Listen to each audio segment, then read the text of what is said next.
Here's to the finest crew in Starfleet. When it comes to my crew, you won't get any argument from me. This is a parody. Paramount owns the song. Welcome to The Greatest Generation. It's a Star Trek podcast by a couple of guys just a little bit embarrassed about having a Star Trek podcast. I'm Adam Pranica. I'm Ben Harrison. Those watching along might have noticed what I've just noticed. It looks like we got a different angle on you today.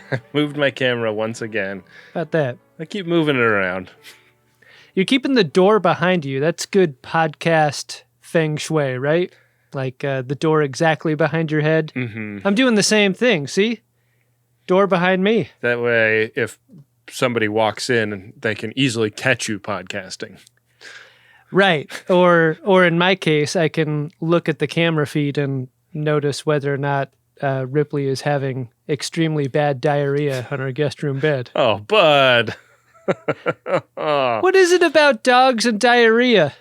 They love it. They're so furry. I That's know. the worst part. Yeah. I mean, the diarrhea is the worst part, but diarrhea on fur, a very close second, I'd say.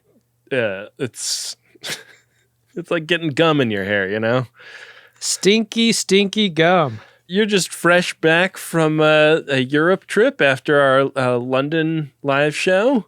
Yeah, I stuck around a little bit afterward and went and had noodles with my wife for a week. It was great. That's beautiful. Big fun. I imagine you're just cross-eyed with jet lag right now. I feel weird. I won't say weird but good. Just weird. Just weird. Oh. We'll see, like, seasoned pilot, you know? Doesn't even have to think when they operate the controls. Maybe that's like me doing the pod with you. Like, how naturally is this going to come? Let's find out together. You got so many little miniature liquor bottles in you, but you still know to turn the plane upside down in a situation like this. Yeah, I'm talking to you, and I'm reaching behind into the galley to fix up my OJ. Adam, we have a bunch of packages here. What do you say we open some stuff sent in by friends of DeSoto? That sounds really nice. Captain, I'm sorry to disturb you. I'm receiving a code 47. Verify. It is code 47, sir. Starfleet emergency frequency. Captain's eyes only. Okay, first thing I've got here, and I should say we're doing this also on our YouTube channel if you're just listening, so give that a subscribe. But first thing I've got here is from our buddy Sarus Farivar out of Oakland, California. Hasn't Sarus done enough for us already? He's just the best. What I feel especially bad about is that I picked this item up from the post office several weeks ago, and I didn't even look at it. I didn't realize Sarus had sent something in. I should have sent him a text to say thanks again. No, you just leave him sweating it. Wondering. Yeah. I would say that we have like a Slack channel on the Uxbridge Shimoda corporate Slack for keeping track of stuff being sent in, part of how we vet items. And right. I'd say that about half the posts are Bill saying you're going to be getting something from this person. Uh-huh. And then the other half are Bill going, hey, this person asked if you ever got the thing that they sent, because it's been kind of a long time. Yeah. People want to know. They want to know. That's why we do the segment. It means a lot to folks. Sarus has wrapped this in a shopping bag from a popular grocery retailer here in California. Like a school book for an elementary school kid? I never had to do that. You never wrapped your books? Didn't. Wow. All right. That was the law in my school. Did your school provide the books? And then you're wrapping it to keep it nice for the next person? Exactly, yeah. So I had to buy my book, so who gives a shit?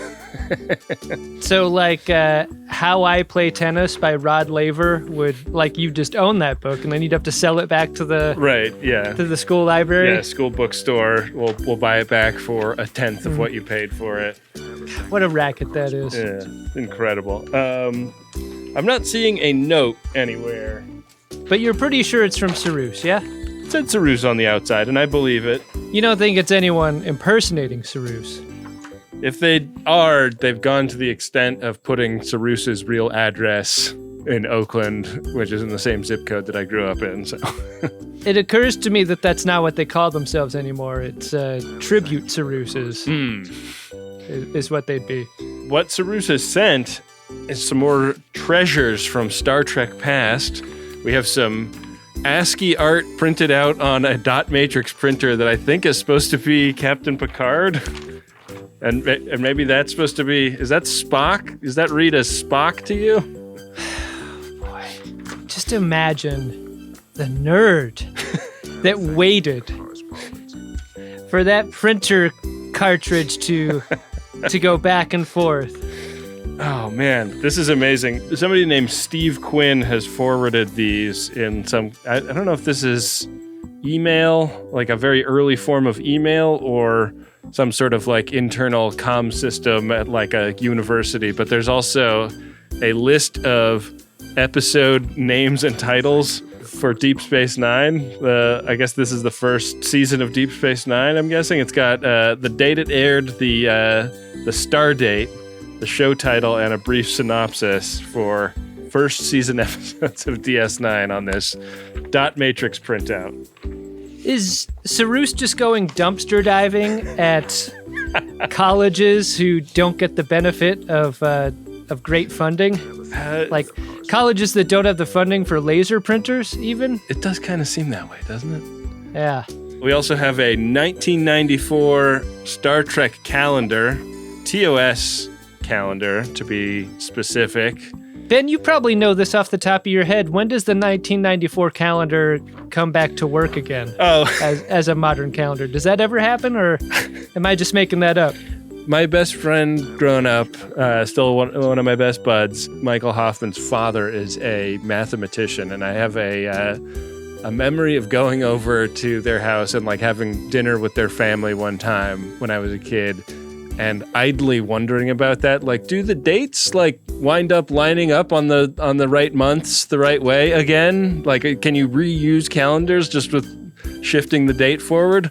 And it seems like a great question. His dad, actual mathematician, just like whipped out a notebook and like worked out the algorithm that you would need to apply to figure this out, like from first principles.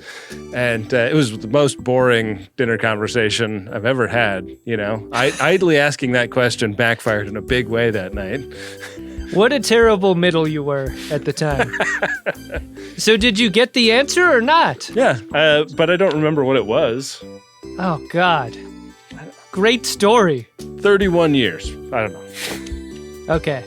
Oh, man. I didn't know that there was an aged Scotty episode. We got to watch that. How about that guy? The Deadly Years.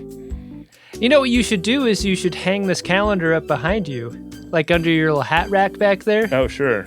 Really throw some people off. This calendar includes the birth dates of cast members and Gene Roddenberry, and then some key Jewish and Christian holidays.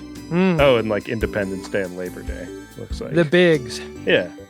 How do you celebrate Gene Roddenberry's birthday in your home, Ben? We observe it by fasting. Oh. I don't think he ever did that. And then the last thing in this package is more of these sheets for... remember, somebody sent in this binder of, of Star Trek trivia. Some great episodes in here. Got All Good Things, Doomsday Machine from TOS, City on the Edge of Forever from TOS. That's one we've watched. Sure is. The Inner Light. Look at that. Speaking of aged characters. That's not the picture I would have gone with for that episode. I mean, I would have gone with the one where Picard's playing the flute, but it's some other strange guy's hands working the holes. That's the one. Here's one for the D, and this one is a... all right. Damn. Save that one for later. I think I will. Thank you, Sarus. Thank you for sending more stuff in. The Bible was plenty. I mean, just writing an article about us was plenty. I mean, the Bible is more than we deserve, really. Yeah. This next one came from Lightning Source, just a commercial shipping label. It doesn't come from a person. And I looked up Lightning Source, and it seems to be a print-on-demand book publisher. So Oh, I'm guessing this is somebody's own book or something like that. they sent it to the right person. Oh, it's the 90 prettiest county courthouses in Texas and the 10 ugliest. Hey, that's a follow-up to a commercial P1 we got a while ago. That's great. Oh, man. What a delight. Beautiful photography in here. Damn, is that the centerfold? I'd say these are all quite pretty. I haven't gotten to the ugly ones yet, I suppose. Ooh. Check out the backside on that courthouse. This is great. Kevin Miller, the author and photographer of the 90 prettiest county courthouses in Texas and the 10 ugliest, sent this in. Deeply appreciated. I want to visit all of them. I want to use the bathrooms in every one of them. Yeah. I want to jurisdiction shop an intellectual property case in just the right county courthouse in Texas. Gotta find the right one. I moved for a change of venue, Adam. It's fairly unorthodox, but I'll allow it. I want my corn pone country attorney to feel right at home in the venue. That's why I'm making this motion before the court. Yeah, comfort's a priority. This last one is from Josh H. out of Rochester, New Hampshire. There's a Rochester, New Hampshire, in addition to Rochester, New York? That must be confusing. And it's an N blank state. I know. Like I bet mail gets mixed up all the time. What a mess. I opened it up from the right side because the note is right here on top.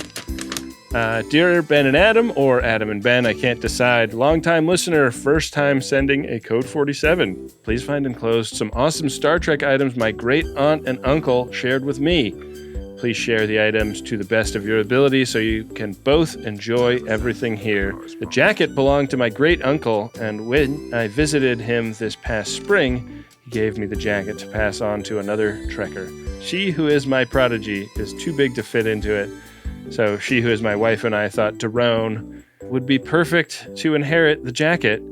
Thank you both for the years of entertainment with both pods. We are looking forward to hearing your views on the rest of Season 1 of Enterprise and are really loving Hot Cylon Summer. Josh and Christian from New Hampshire and transmission. All right, this is goodie box is what we've got here. All right. Oh, Shuttlecraft to Enterprise. Shuttlecraft to Enterprise. Spock here. Happy holidays. Live long and prosper. That's what that button says. Yeah. I hit it 1,000 times as a kid. A Shuttlepod Galileo Hallmark keepsake Christmas ornament. Wow, Adam. One of the best. I'm surprised that another one of these exists.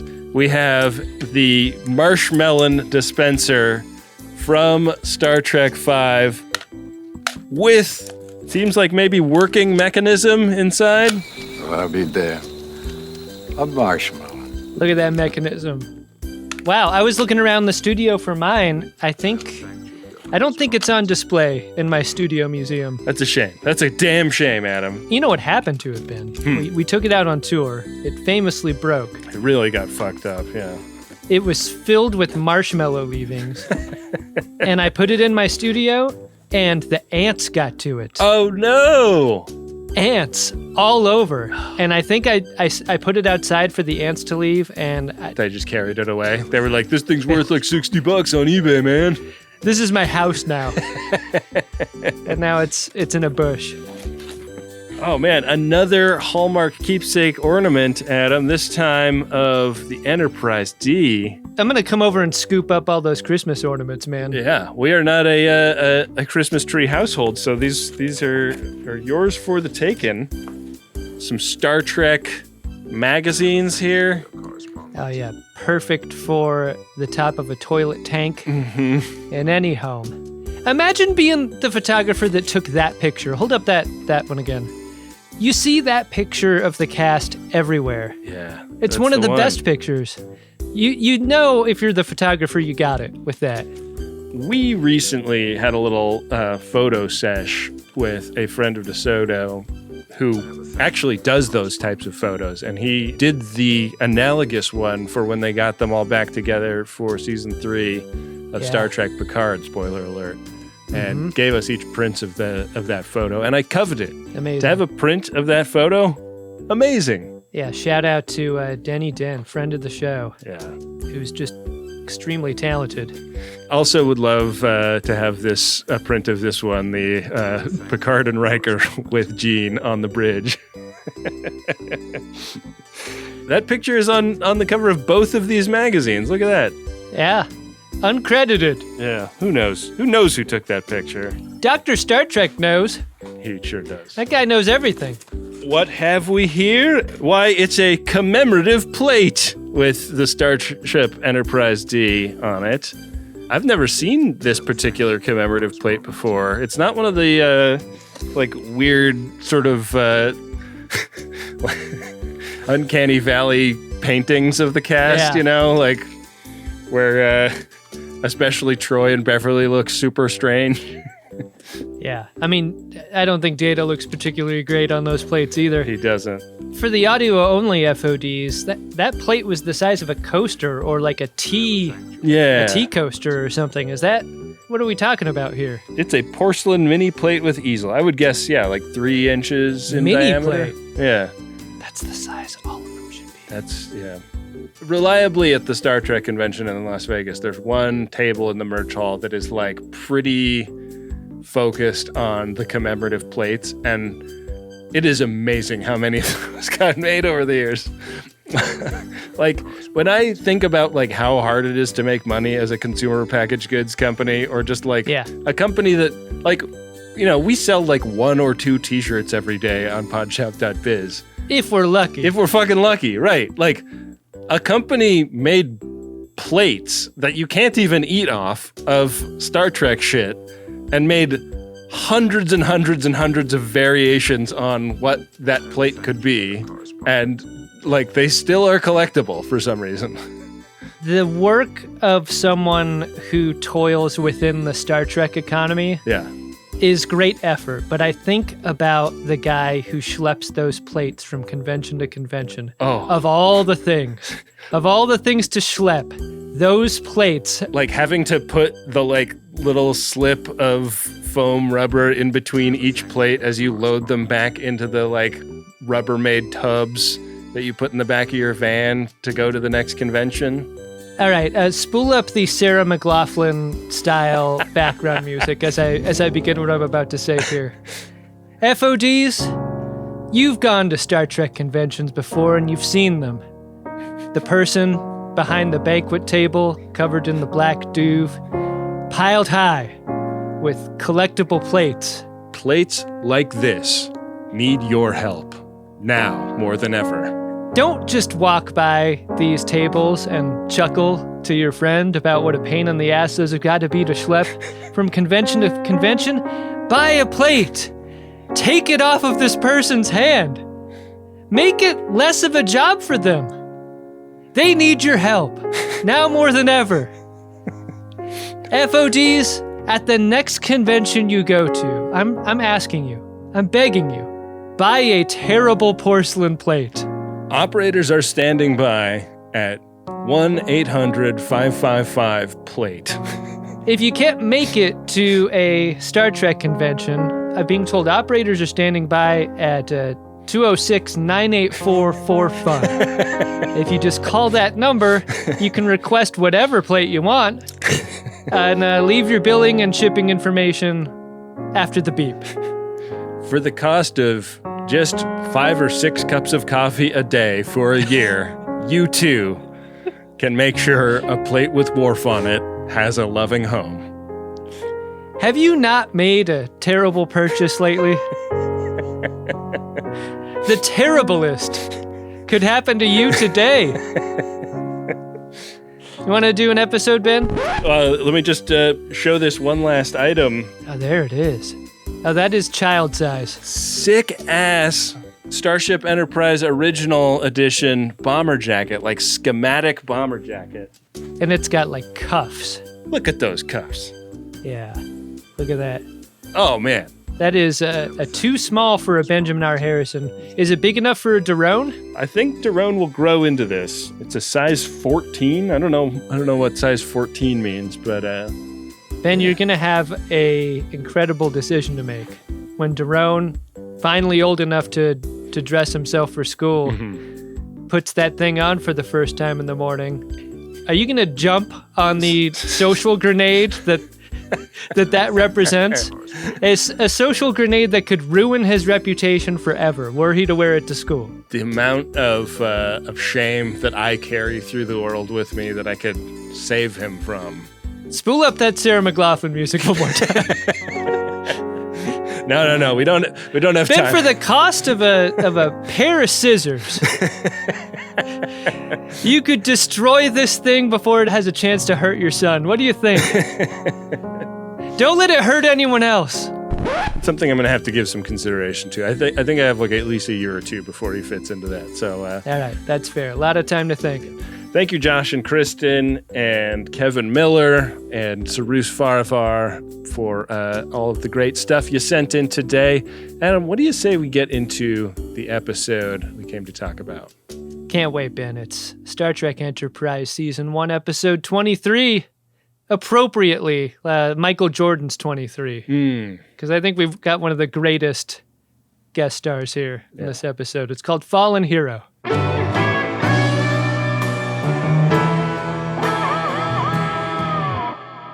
The opening of this episode, again in the captain's mess, has Archer and Trip kind of like choking down food because of something that has just been uttered. And it turns out what the topic of conversation in at the highest table on the ship is that the humans are not fucking often enough to stay sane, according to T'Pol. She has a very specific reason for bringing this up. Efficiency has fallen behind in her mind, and maybe the humans among the crew would do better if they roped a little bit more or got it knocked out a little bit more often, as it were. I was trying to remember what isn't a secret about Ponfar, because she seems pretty open with the I fuck once every 7 years thing with them. Yeah. I don't know if that's just because she in particular is forward, or if that aspect of it isn't part of what Vulcans are so weird about. We do not discuss it. I think if you and I were in this scene, there'd be very little to talk about, because she'd talk about the once every 7 years Ponfar thing. You and I would be like, yeah, same. Once every 7 years. That often? Wow. We're fine. That's a hell of a dry spell. She has gone ahead and spent some Bonvoy points on behalf of the crew and set up a shore leave on a planet called Risa. This should be a fun episode. Cannot wait to go to Risa. Basically like a sexual Jurassic Park. Captain Archer, my dear Trip Tucker, welcome to sexual Jurassic Park. We're gonna make a fortune with this place. Push in on a mined chunk of amber coming out of a cave, and then there's like a pineapple rope shooting through the middle of it. You can't see it because amber and pineapple ropes don't look completely dissimilar. Oh, yeah. Once they're fossilized. But when the guy that played Escobedo in Clear and Present Danger has all the miners show their helmet lights on it, and he says, "Que lindo eres," you can just make it out. Why does this cave smell like the cum plant? It's fucking gross. This is resolved pretty quickly, and they start heading there. Archer expresses a desire pretty early on to not go on the vacation and stay back and do nerdy shit, like looking over documents or whatever. And T'Pol's not having any of this. She and Trip kind of bully Archer out of it. A Trip that has decided that it's casual Stardate day on the bridge. Hey, it's not vacation time yet, Trip Tucker. Yeah. Save that for the shuttle pod down. Like, you're not even in orbit yet. Think about this with me. Okay. This predates a moment where there are clothing printers on a starship. Sure. Because the first time we saw one of those was on Discovery. Sure. Many, many years after this. Yeah, I don't think they have matter replicators on this Enterprise. So Trip Tucker, we both recently had to do this when we went to Europe for our tour show. Trip Tucker chose to pack a Hawaiian shirt on this mission, not knowing if he'd ever get a chance to wear this. I like the optimism of that move, you know? He's gonna be the only one with one of these shirts, right? No one else would have thought to do this. Well, I took notice. Yeah, how could you not? I mean, T'Pol absolutely clobbers his nuts over this shirt, though. If you're wearing that to impress the women on Risa, you may as well stay on board. She noticed. Yeah. It's not working for her. The captain gets a priority communique from Admiral Forrest and goes into the clarinet storage room to take this FaceTime. You know things are getting exciting when you see Admiral Forrest on screen. Yeah. Did he have a new jacket? His jacket looked like new and crispy. God, what a hunk. You know shit is about to go buck wild if we get an Admiral Forrest on the screen. Yep. Uber mission! This is gonna be a crazy episode! And because it involves a Vulcan, that's all you get to know. Yeah. Well, this may come as a shock to you, John, but the Vulcans aren't talking. Imagine that. There wasn't a moment that I felt like they really processed the vacation being canceled. And I couldn't tell if that was because the vacation kind of kept getting delayed, like when you are told that your flight is going to be 15 minutes late departing, and then they keep adding 15 minutes to that. I wish we got that moment, Ben. I don't prefer the sort of criticism that's like, missed opportunity to blank, but keeping Trip Tucker in this shirt for the rest of the episode would have been great. Yeah, that would have been solid. Keep him in the shirt. Keep him thinking that, like, once this next thing gets resolved, we're dropping her off and we're off to Risa. Don't change.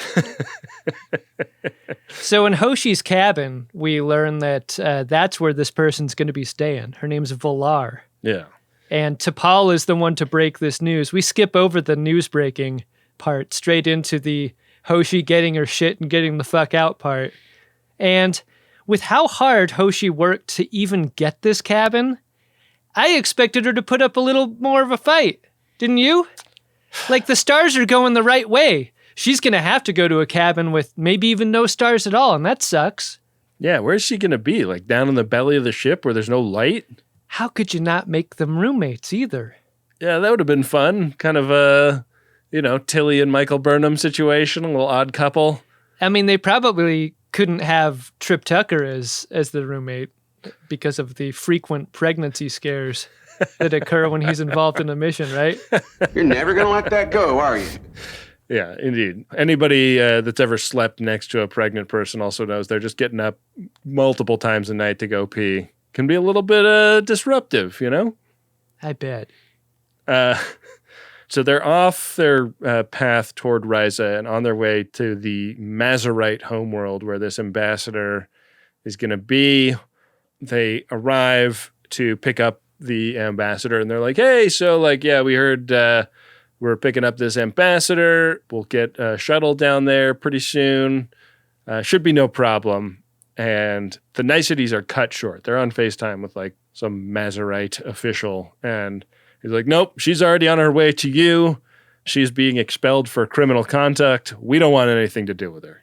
These Mazarites have a very Polly Walnuts from the Sopranos kind of look to their hair, I thought. Yeah. What is going on here? Yeah.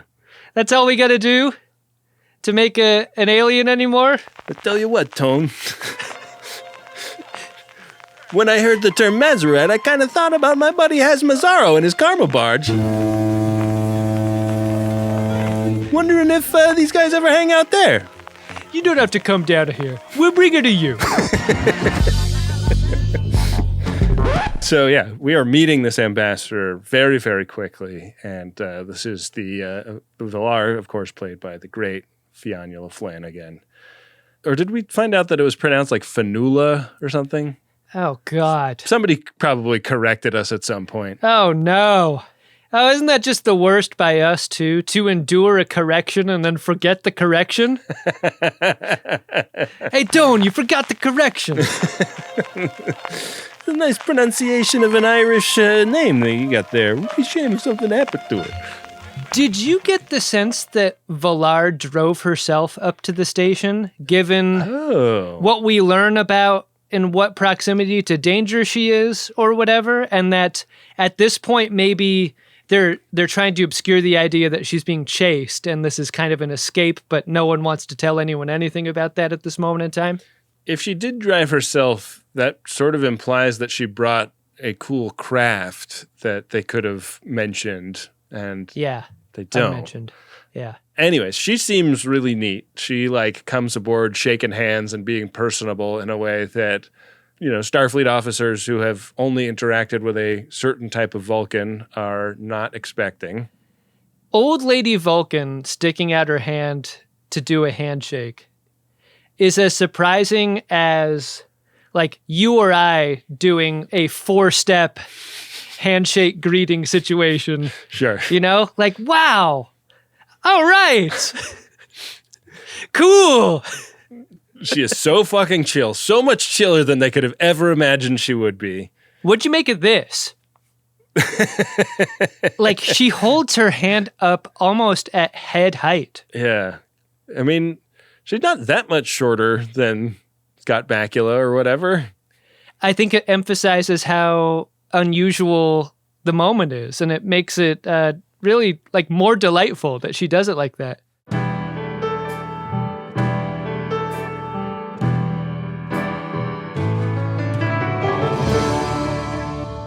They are expecting her to be, like, I think we've sort of been primed by T'Pol expressing what it's going to be like to have a very important Vulcan aboard to everyone. Like, don't plan on her being super social and out in these streets. Like, she's not going to be coming around the mess hall and hanging with people. She's going to, like, probably be meditating the whole time. And it's about, like, minimizing how stinky that experience is for her for the next 3 days. But I wanted to show her my nipples. Strangers get a kick out of them. If Trip had still been wearing the Hawaiian shirt and he had done the high arm handshake, it would have been about showing those nips, right? Can you imagine what a hit Trip Tucker would be on the surface of Risa, wearing a Hawaiian shirt, arms full of nipples? I'd dump them out just by wearing short sleeves. Don't make me the server in beach volleyball. Ouch. Honestly, don't make me the bump setter either. I'm only good for spikes. No nipples on the palm of my hands. She wants to thank Hoshi for inconveniencing herself. That is also a thing that comes as a surprise. Yeah. Consideration for other people. A big surprise. Yeah. Where the Vulcans are concerned. And look at this. She comes to dinner. She comes to the captain's table and, is being super cool. She is putting it away, too. Wow. Yeah. When you see a veteran actor make a choice like this, you got to respect it, right? Like, yeah, she's eating eclairs like the scene at the end of Van Wilder. Like she's going two-handed. Oh, yeah. Oh, wow. Our buddy John Hodgman, right here on the Max Fun Network, who we've done some bonus episodes and stuff with, has a story in one of his books about like being kind of new to acting and being in a scene where he's like, his character is eating cheese doodles and he thought it would be funny to eat like a lot of cheese doodles in the first take and then realized that meant for the rest of the day they'd be shooting coverage where he's eating shit tons of cheese doodles, you know? Yeah. Like Fanula Flanagan and or Fionnuala Flanagan, a seasoned pro at this point. So this choice by her is a powerful one, I think. You puffy or a crunchy cheese doodler? Oh, man. I think I'm crunchy. I think I like the crunch. I like the crunchy, but I tell you one thing. I love these guys.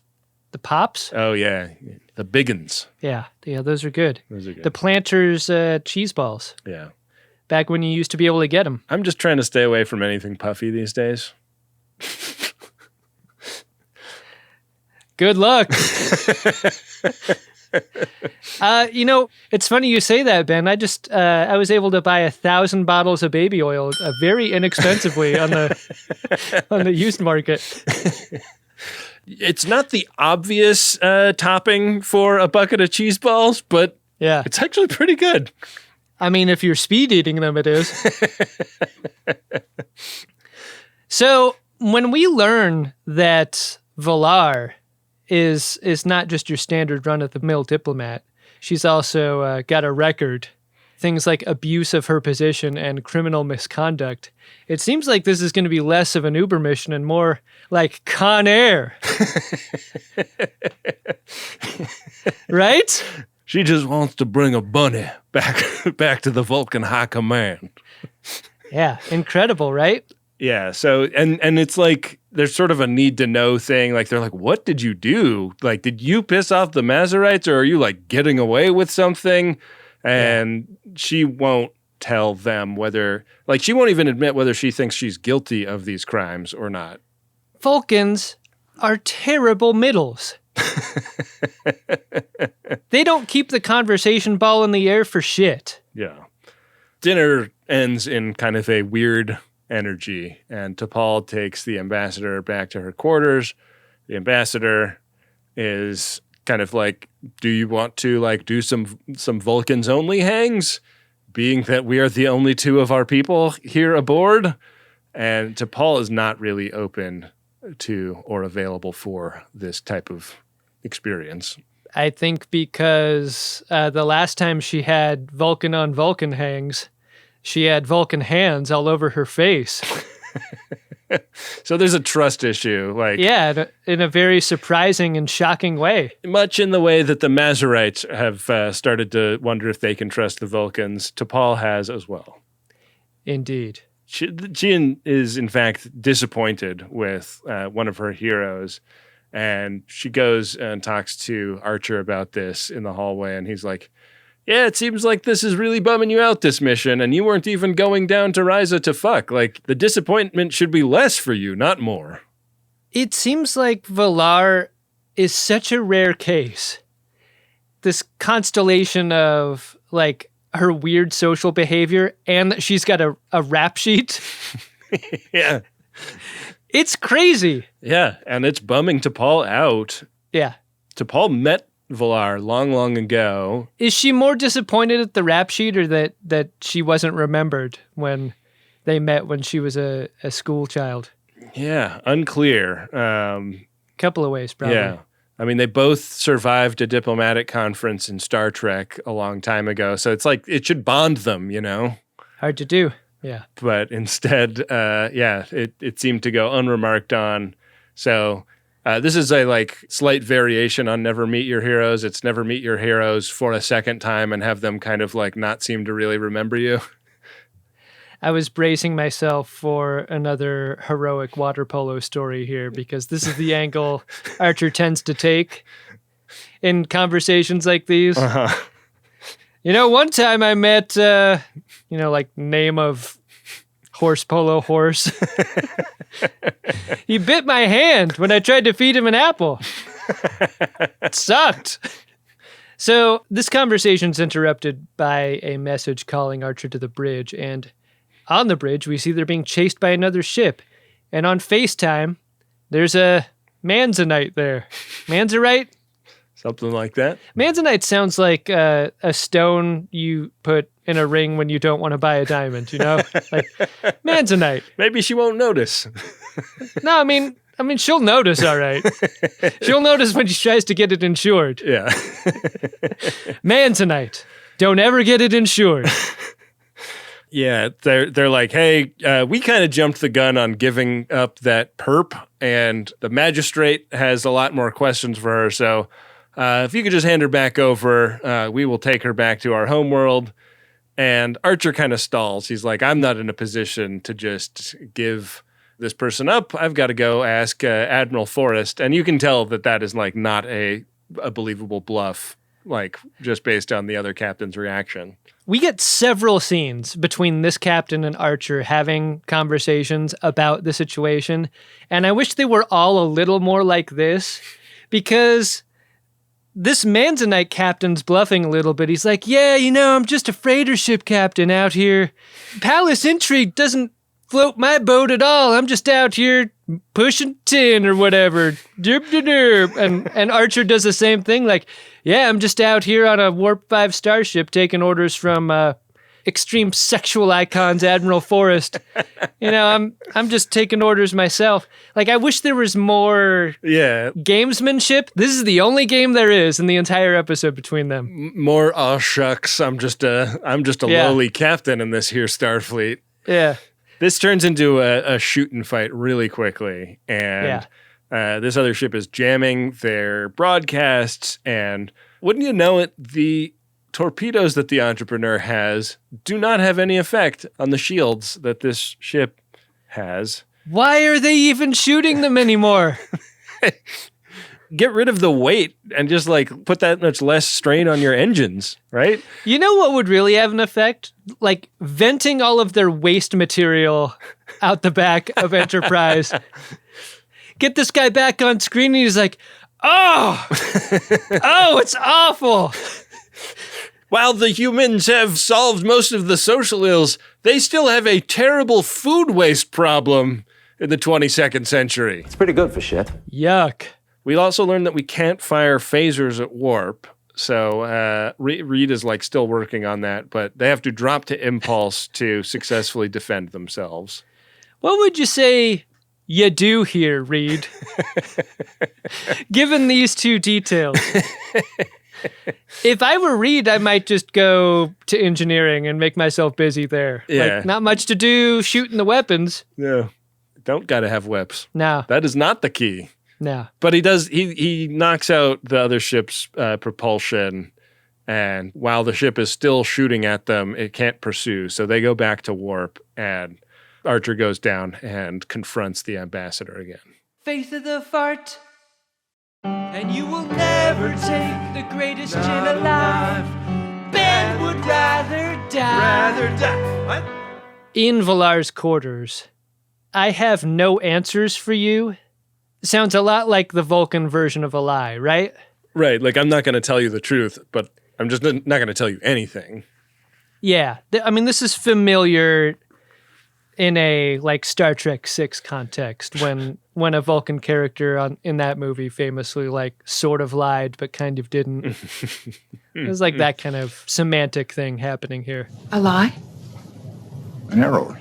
Yeah, it's like this is all going on way above your pay grade. Like you were kind of talking shit to that other captain, like decisions needed to be made by people more powerful than you. But that wasn't, in fact, totally untrue. Like the diplomatic concerns here are more than you can probably manage. And Archer kind of calls her bluff. He like radio zip to Mayweather like as they're talking and is like, all right, turn it around. We're dropping her back off with the Manzonites. Masonites? Masons? I've never had an altercation with a rideshare driver that I can recall. I think I'm a pretty good passenger. Mm-hmm. But what if on the table at any point, if you weren't locked down, that driver's going to turn it around and drop you off where he picked you up? I bet behavior would be a lot better. Yeah. If that were one of the options. A lot more people would have a perfect 5 stars on their app. I think so too. Yeah. That's the threat here. So yeah, like she is pretty upset about this, but not a lot she can do, and it still doesn't persuade her. It's like, you know, Archer still doesn't know what the charges are against her. So he's like, you know, like whatever, you know, I'm going to take you back and drop you off. I'm not going to get everybody over here killed over you. I don't know you. I don't know her. Right. Especially because death is not on the line for Valar at this point in Archer's mind. Like Trip was trying to get his dick sucked on the beach right now. Like work my arm nipples. Don't ignore them. If you could line your fingers up, you can pinch and tweak a lot of nipples all at once. It takes a little practice, but you can do it. Cut to Archer and Admiral Forrest doing a FaceTime where Archer is showing more emotion than I think maybe he ever has on this show in this scene because he is super frustrated about being in the dark again. Admiral Forrest is like, look, he's eating a sandwich and like wiping his fingers with tissue paper. He's like, look. They never give you any napkins in this place. My hands are tied just like you. I'm going to go talk to Admiral Saval and see if I can't get more information. Yeah. But not super helpful. And unclear if Admiral Forrest knows more than he's letting on, or if he's just as in the dark as Archer. Great point by you, Ben, because in an episode where you're just getting blocked at every turn, at getting any information at all about what's actually going on here, there's a limit to this, right? In a Star Trek episode, you're like 20 minutes in and you're like, am I ever going to know what's actually happening here? Are we going to just end this episode with just it being like, why did we even watch any of that? There's that angle, but because the Vulcans are involved, you're also feeling like, okay, who else is keeping information from me that is vital to my understanding of the situation? Yeah. So we get a little scene. I loved the scene with Trip and Reed just like walking down a hallway, and Trip is like, Reed, you got into this for shooting, right? Like, you do what you do because you're about that life. Yeah. And Reed going, yeah, I love the violence of it all. I need something to do on this ship, Commander. Fair enough. Also, not to be missed is the conversation about the six-fingered folks on Risa. An even number of fingers would suggest if nipple tweaking was what you're into, a sixth finger would be vital. Because then that's 3 nipples per hand. The happy ending to the massages provided on Risa, much happier now that I have this body modification. So in the mess hall, Hoshi and Valar are having a chat, and it looks like they're hitting it off pretty fast. And that's because Valar is getting absolutely hammered on passion fruit iced tea. If you aren't used to having any beverage that isn't water, this is going to knock you on your ass, right? A lot of caffeine in the passion fruit iced tea on Entrepreneur. You want to take that again? Sorry. How are you the tired one? Did I tell you about my neighbor's alarm clock that's like, my neighbor has this like insane alarm clock for people that can't get up in the morning, and they've been sleeping with their window open, and this alarm goes off at like 5 a.m. and they don't turn it off. They won't turn it off till like 8 a.m. What? It wakes me and my wife up every morning now. It goes off for 3 hours straight? For 3 hours, and it is so loud that it is coming out of their window through the wall of my house and waking us up. How long has this been going on? Apparently it happened when I was in London, but then like it's happened twice in a row now. And I like actually went over and knocked on the door this morning and they didn't answer. Like the TV was on super loud. I could hear that blasting through the door. Ben, you got to make contact with these neighbors. I know. I went and like yelled through the open window to see if I could raise them that way, but there's a tree trunk right by that window that has a beehive in it, and there were like bees swarming around my head, so I couldn't stand there. It was really insane. I had a very insane morning. I mean, from their perspective, they're looking out the window, seeing a tree yell at them in that weird liminal waking, sleeping state. Yeah, that's very confusing, I bet. Yeah. So, anyways, T'Pol comes in and tries to get Valar to spill the iced tea about what's going on back at the Mazarites. Hey, you think that's going to happen? No. Valar's a tough nut to crack. Yeah. But we do learn that she has a memory, like a steel trap.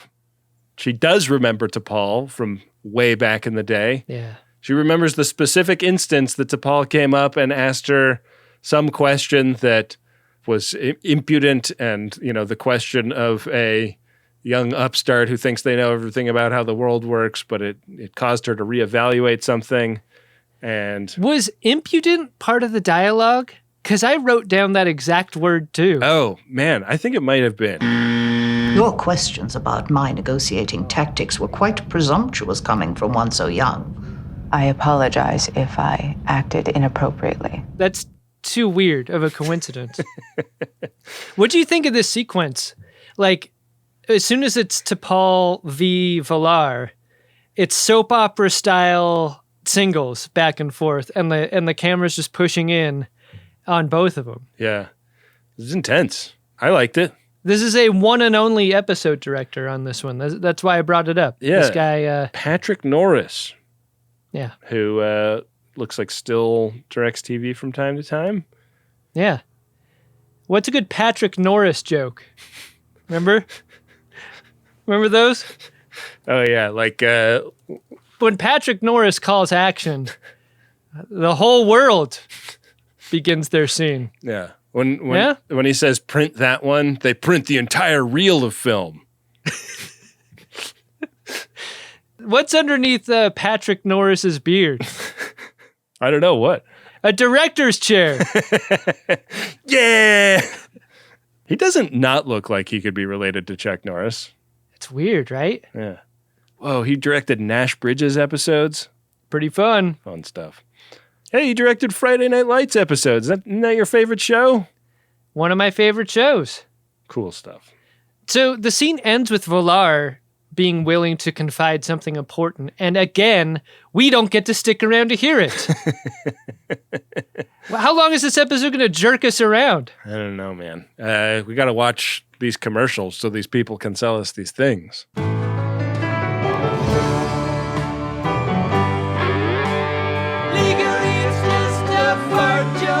So over in Archer's quarters, T'Pol interrupts Porthos' time. Yeah. To tell him about the conversation that she had with Valar. And T'Pol tells Archer that the charges against her were bullshit and they're just fabrications to distract her from the real mission, which is classified. T'Pol is not going to share what she learned, but she is going to cash a chit. She's going to ask Archer for a favor for the first time ever, and he is willing to grant it on those terms. Whatever this secret mission is, Archer determines he is going to help with. So I guess they turn the ship around again, and now suddenly there's 3 Masserite ships chasing them and shooting at them. And I guess they caught up with the Enterprise just because the Enterprise spent so much time backtracking toward their planet. Yeah. I thought it was funny that Archer wasn't on the bridge during this attack. Like, we're on the bridge, and then he arrives there after. Yeah. That's fun. Yeah. What were you doing? Give him a heads up before they're in weapons range. Like, Archer needs all of his Porthos time, not just some of it. Yeah, Porthos had diarrhea right in the middle of the guest bed in Archer's quarters, and he spent a lot of time cleaning up before he could attend to the attack on his ship. Centerpiece scene in the episode is the warp speed measuring contest that Enterprise has against these Manzarite ships. Yeah. They punch it all the way to warp 5. Yeah.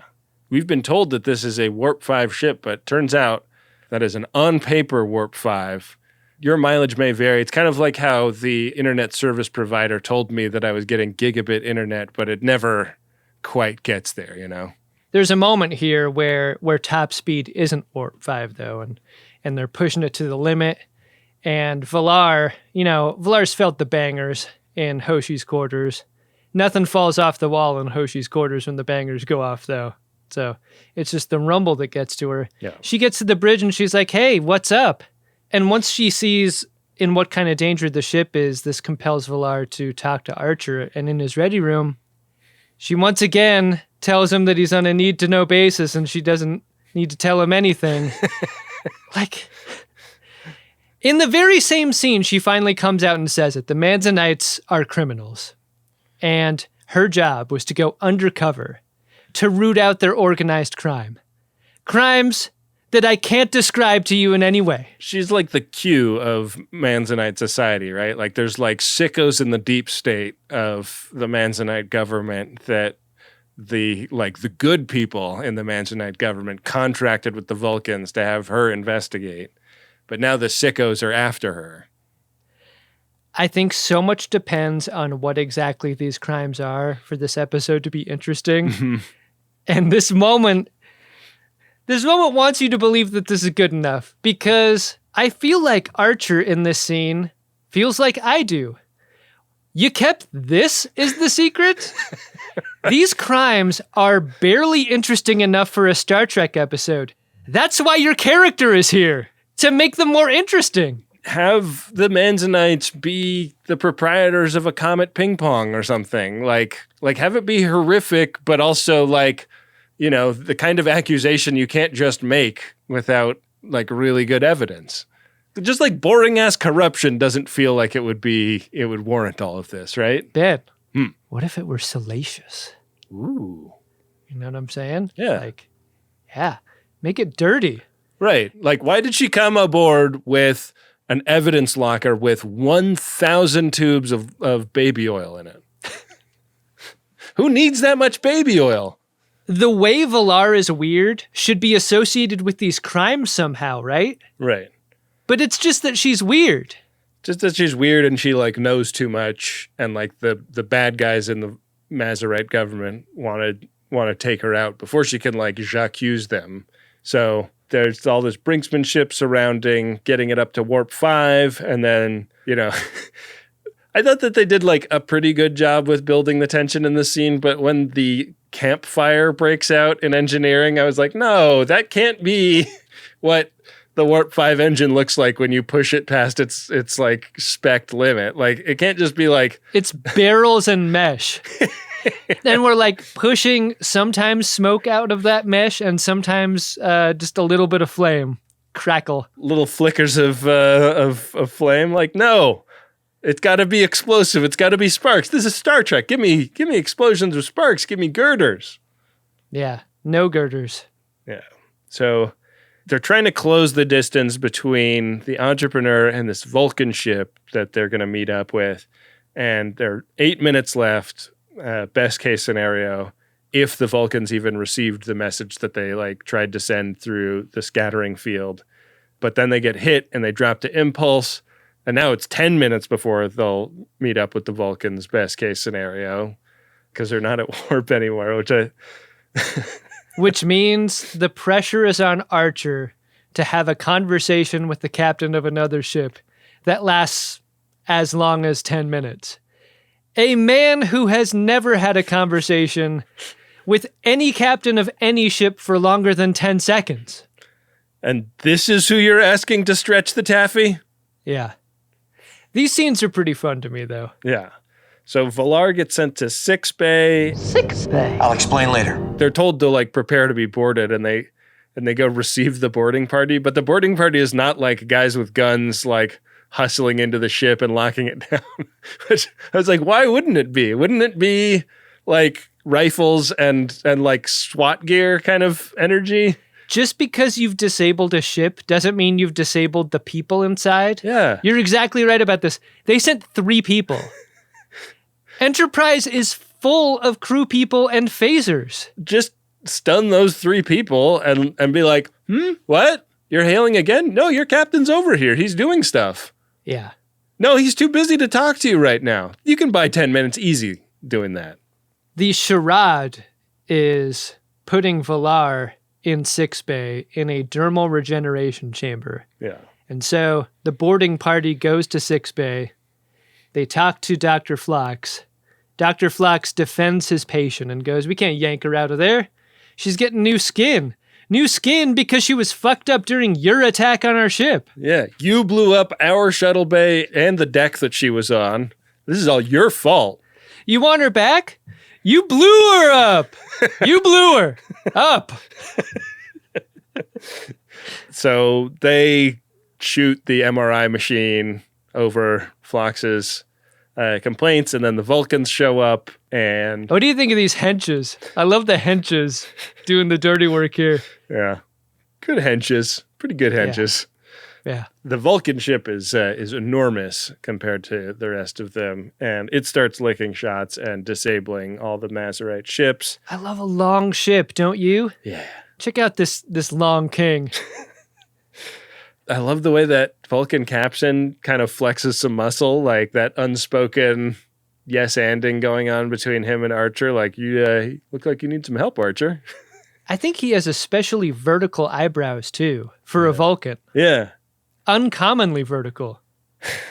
This is enough for Archer to convince the Mazarite captain and his henches to drop their weapons and surrender. I guess they're going to get in a bunch of legal trouble for crimes. But from what we've heard about the crimes and so forth, at every level of their corrupt government are these criminals. So is the idea to just bring these folks back to be tried for their many crimes by the same system that has been corrupted by people that are on the take from these folks? Was this episode written by Neil Breen? Was this a first draft that he then expanded into the feature film Fateful Findings? I've hacked into the most secret government and corporate secrets. I mean, I don't know about any of that, but it does seem like this needs a second draft. Yeah. Turns out they didn't shoot Valar in the MRI machine. All they did was destroy a multi-million-dollar piece of highly sensitive medical equipment. Is that why Dr. Phlox yells no the way that he does? Incredible no by Dr. Phlox. No! It's barely in this episode, but he really steals the show. Amazing. Yeah. And Valar, reveals herself at the door of sickbay and kind of gloats. She says her goodbyes and sort of acknowledges a cool friendship that she notices budding between Archer and T'Pol. And then a little moment of respect nux between her and T'Pol before she departs. And that's our episode. Adam, did you like this episode of Star Trek Enterprise?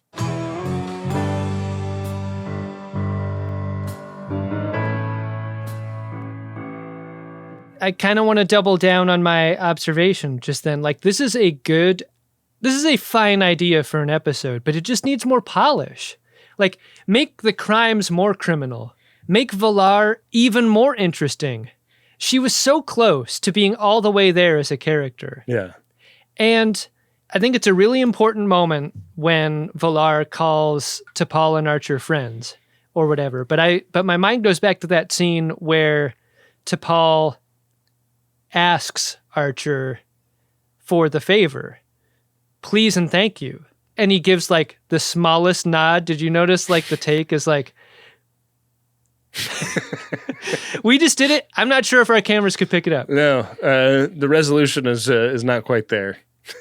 That was a significant moment for them, but I don't know if at the time, that moment's only important in retrospect because up until that moment, we've had 23 episodes of T'Pol absolutely crushing Archer's nuts any chance she gets. Why would he do her a favor? The only reason he would is because a writer might think that we're projecting a friendship onto them that doesn't exist yet. Right. You know? I think that's where my head is. I think they kind of skipped ahead into a relationship that isn't actually at that level. They ate gruel with their faces together. And I guess that's what bonded them. I don't know. I guess in conclusion, I just wanted more detail. It's the detail that makes things interesting. This was just too generalized in terms of character and story. What about you? I think when you build this much tension into what the mystery is going to be, it just doesn't work for the reveal to be tax evasion. Right. Yeah, maybe you can use it to put a violent criminal that you couldn't otherwise convict behind bars, but it's not a sexy storytelling move. I mean, there are Miriam episodes of The Wire that go just like this. It's not worth bringing them in for something this bullshit. Yeah. Let's wait until we got them for something good. Yeah. And it's not worth shooting this episode until you have something good. Yeah. But I think that when you're in the 26 episodes a season era of television, you do have these kinds of episodes sometimes where it's this is 3/4 of an idea, but we got to shoot something this week.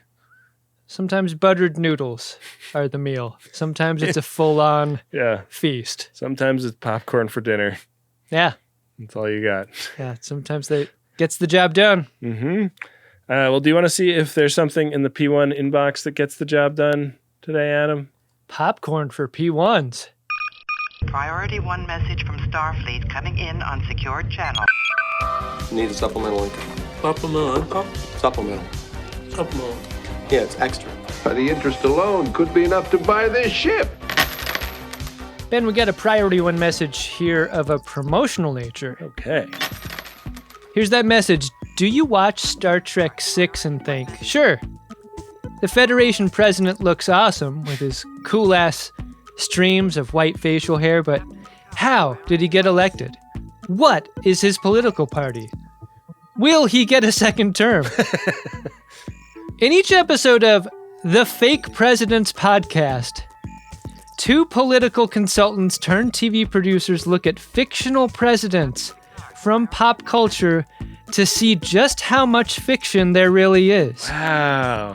From Kevin Kline and Dave, to Harrison Ford in Air Force One, to even Charlie Sheen in Machete Kills, Fake Presidents is the podcast that drills down into all of these. Wow. What a concept. I thought all the ideas for podcasts were taken. I did too. This is a great idea. It is such a good idea. The elevator pitchability of it is so perfect.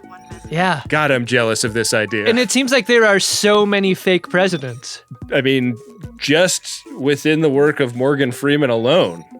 Oh yeah, they probably have like a Morgan Freeman season of their show. Yeah, that's like Morgan Freeman February or something. Yeah, like how did President Camacho get elected? This is a great concept. Fake Presidents Podcast is the name of it. I'm going to assume that you can get it wherever you can get any other podcast. Yeah. And in this election year, what a great time to lighten the mood. Totally. By thinking about fun fake presidents from movies and TV. I love it. Adam, I just had a great idea for a podcast. I was wondering if you'd be interested in starting with me. I'm calling it Fake Vice Presidents. We'll start with Glenn Close from Air Force One.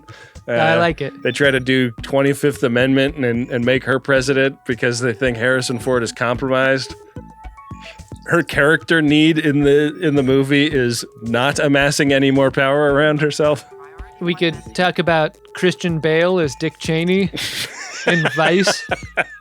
Actually, how would that work in your pitch? Because that's a real vice president in a movie. But he's also kind of a fake president. Amazing. Yeah, I think that could be done. Oh, interesting. Well, that's a great concept for a podcast. The call to action is just look for fake presidents in a podcast app. Wow. What a thing. Adam, our next P1 here is from your nibble, and it's to Nibble. And it goes like this. Happy anniversary to the man who made me keep trying therapists until I found one who gets my embarrassing DS9 references. I am so glad that we, like the 90s Trek industrial complex, decided we had more story to tell after our 7th season. Here's to new adventures, new cast members, and maybe even new paint on the set. I love you, Nibs! I bet Star Trek fans really get the 7-year itch, huh? Yeah, it's brutal. Hey, what a nice message that was. And it reminds me that Nibs sounds a lot like Nips. Like the count on my arms. Ben, final message here from a listener to the hosts. Hey, that's us. Buckle up, Ben. Long-time listener, first-time caller. I'm throwing some cheddar your way for the Marin on episode 299 of the show, The Canar 3 Meeting Room. That was the title of it. I won't spoil the laugh for FODs who haven't listened to it before, but the turn and the drop had me rolling for several long minutes. Okay. Thanks for all the pod.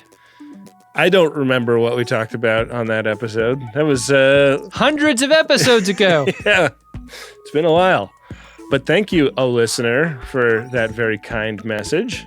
I love a message that wants to talk about an episode, and it's a fun, funny thing. Yeah, very cool. Thanks to everyone who got a P1 on today's app. And if you'd like to be like them and get your own P1 on a future app, go to MaximumFun.org/Jumbotron and set it up today. I saw something on the Reddit today that there's like a conspiracy theory that we used to charge $50 for a personal and $100 for a commercial message. Uh-huh. That has never been the case. That is a Berenstein Bears take. That never happened. We would never charge $50 for something.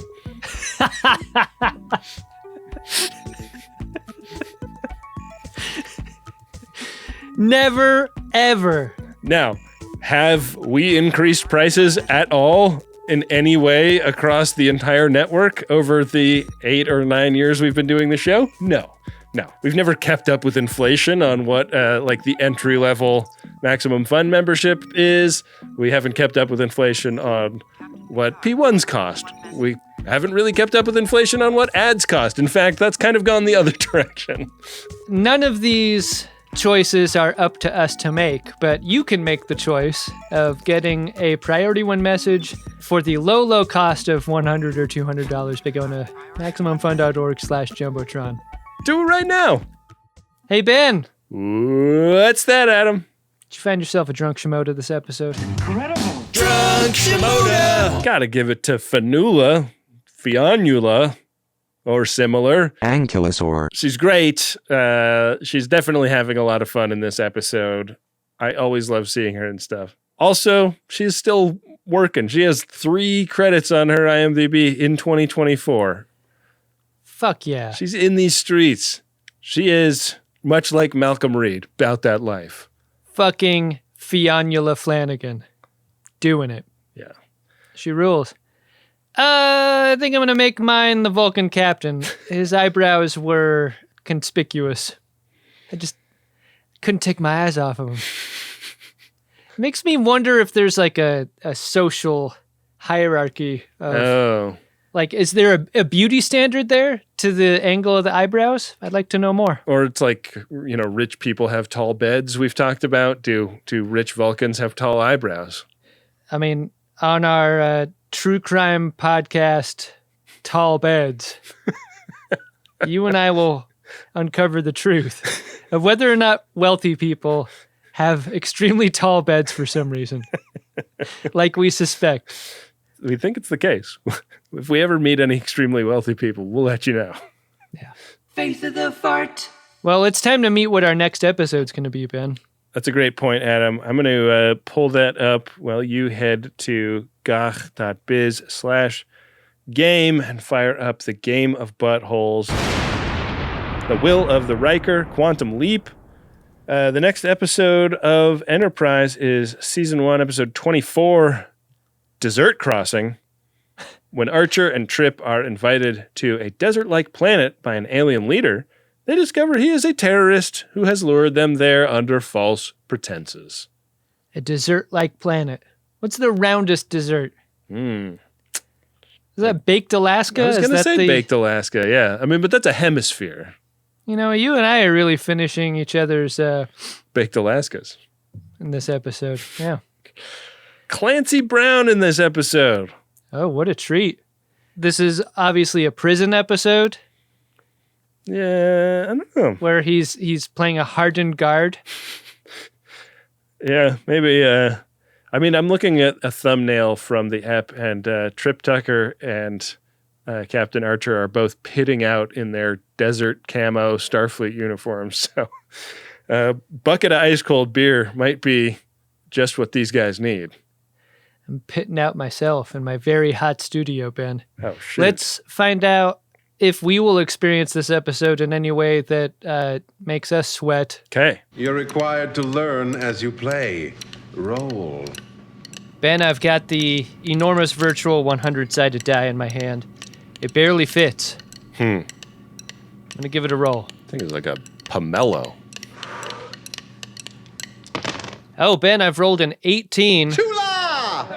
Did I win? Hardly. Which has catapulted our runabout into a space on the board that declares definitively the next episode is just a regular episode for us. It's regular. It's regular. Man, you had me going there. How would you like to do blood tests or something medical and it's not positive or negative, it's regular? I guess that's how they do moles, right? Regular or irregular is how they do that. But I think that's used in the sense of is it a roughly straight line or whatever around the circumference of the mole. So whether we're talking about moles or digestion or types of episode, next week will be a regular episode of The Greatest Generation. Yeah, it's just going to fall out with minimal pushing and plop in one solid piece. Yeah. Nice little splash that pleases the judges. Oh, man. You'd love to experience that. I would. Yeah. One of the great feelings that I so rarely have. I have a great feeling doing the show with you, Ben. Every time. I love doing the show with you as well, man. It's a hoot and a half. Much appreciated to all the friends of DeSoto who support our efforts in doing this silly thing by going to MaximumFun.org/join. Your contributions are deeply appreciated. And especially thanks to any new FODs who have become supporting members in the last week or so during our little micro fundraising push. You know, never easy to ask for money, so it's always appreciated when folks step up. We've been meeting people at the live shows who have been supporters, and it's just a great and heartening thing to meet folks who actually support the show financially. It's what makes it possible. Really is. So it makes the live show possible, too. Indeed. Got to thank Wendy Pretty for the production and editing she does on every episode of Greatest Gen and Greatest Trek. Got to thank Rob Adler, our social media director, and Bill Tilley, our temporal Cold War time consigliere. Those guys are helping run the @Greatest Trek social media accounts all over the internet. Throw those a follow. Sign up for our mailing list. It's a ton of fun and gets you a discount at podshop.biz every time we send it out, and it puts you on to all the fun projects we're working on. So many fun projects, Ben. Can hardly keep them all straight. It's really cool to do something, we just sit around and do our show and stuff, and then every month now we're writing a little newsletter about everything we've done in the last month, and it's hey, we actually got kind of a lot done. I'm just confused by that description. Who's doing the sitting around? We've been working our asses off for months. Well, I'm sitting here. I mean, I know you have a standing desk, but I have a sitting around desk. Yeah. Who knows if that's helping either of us, really?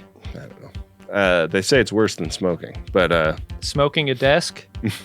Sounds worse than smoking cigarettes. Yeah. My dad caught me smoking a desk one time, and he made me smoke an entire pack of desks.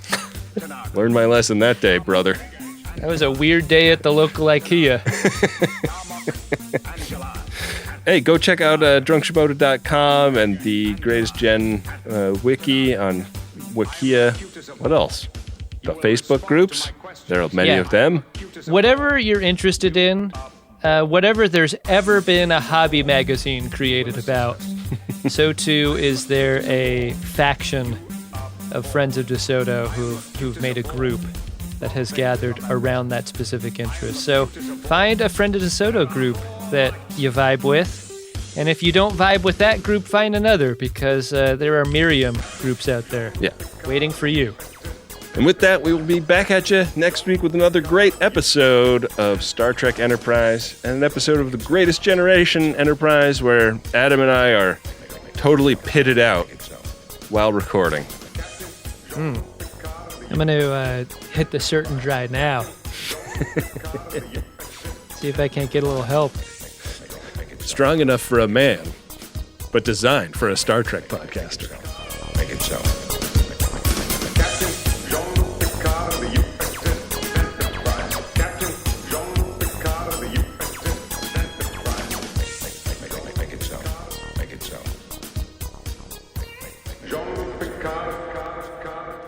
Oh, God, there's not a third. Let's not rule a third's this. Maximum Fun.